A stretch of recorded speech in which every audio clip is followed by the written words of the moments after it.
ಎಲ್ರಿಗೂ ನಮಸ್ತೆ. ಒಂದು ಪುಟ್ಟ ಕತೆ ನಿಮ್ಮ ಮುಂದೆ.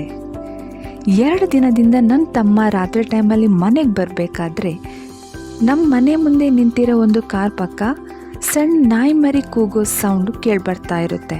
ಈ ವಿಷಯನ ಮನೇಲಿ ಹೇಳಿ ಮನೆಯವರೆಲ್ಲರೂ ನಾಯಿ ಮರಿನ ಹುಡ್ಕಾಡಿದ್ವಿ. ಕಾರ್ ಒಳಗಡೆನೇ ಇದೆ ಅನ್ನೋದು ಪಕ್ಕ ತಿಳಿದ ಮೇಲೆ ಕಾರ್ ಮಾಲೀಕರಿಗೆ ಈ ವಿಷಯನ ತಿಳಿಸಿ ಅವ್ರ ಸಹಾಯದಿಂದನೇ ಕಾರಿನ ಮುಂಭಾಗದಲ್ಲಿ ಸಿಕ್ಕಾಕೊಂಡಿರೋ ಆ ಮರಿನ ಹೊರಗೆ ತೆಗೆದ್ವಿ.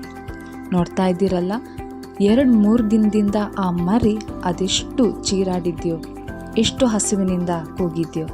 ಮರಿಗಳನ್ನು ಎಲ್ಲೆಂದರಲ್ಲಿ ಬಿಡೋದ್ರಿಂದ ಪಾಪ ಅವುಗಳಿಗೂ ಸೂರೇ ಇಲ್ಲದಂತಾಗುತ್ತೆ. ಸಿಕ್ಕಲ್ಲೆಲ್ಲ ಓಡಿಸೋರೇ ಇರ್ತಾರೆ. ಪಾಪ ಅವುಗಳು ತಾನೇ ಏನು ಮಾಡುತ್ತೆ, ಸಿಕ್ಕಿರೋ ಯಾವುದೋ ಮೂಲೆನ ತನ್ನ ಆಸರನ್ನಾಗಿ ಮಾಡ್ತೀನಿ ಅನ್ನೋ ದೃಷ್ಟಿಯಿಂದ ಈ ಥರ ಅಲ್ಲಿ ಇಲ್ಲಿ ಓಡಾಡಿ ಸಿಕ್ಕಾಕೊಳ್ಳುತ್ತೆ. ಈ ಪುಟ್ಟ ಮರಿನ ನಾವು ನಮ್ಮ ಮನೆಗೆ ತಂದು ಸ್ನಾನ ಮಾಡಿಸಿ ಆಹಾರನ ನೀಡಿ ಚೆನ್ನಾಗಿ ಆರೈಕೆ ಮಾಡ್ತಾ ಇದ್ದೀವಿ.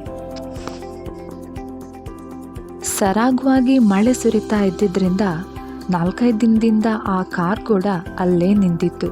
ನಮ್ಮ ನೇಬರ್ ಅಣ್ಣ ಕಾರ್ನ ಮೂವ್ ಕೂಡ ಮಾಡಿದ್ದಿರಲಿಲ್ಲ. ನೋಡಿ, ಚಾರ್ಲಿ ಎಷ್ಟು ಚೆನ್ನಾಗಿ ಆಟಾಡ್ತಾ ಇದೆ.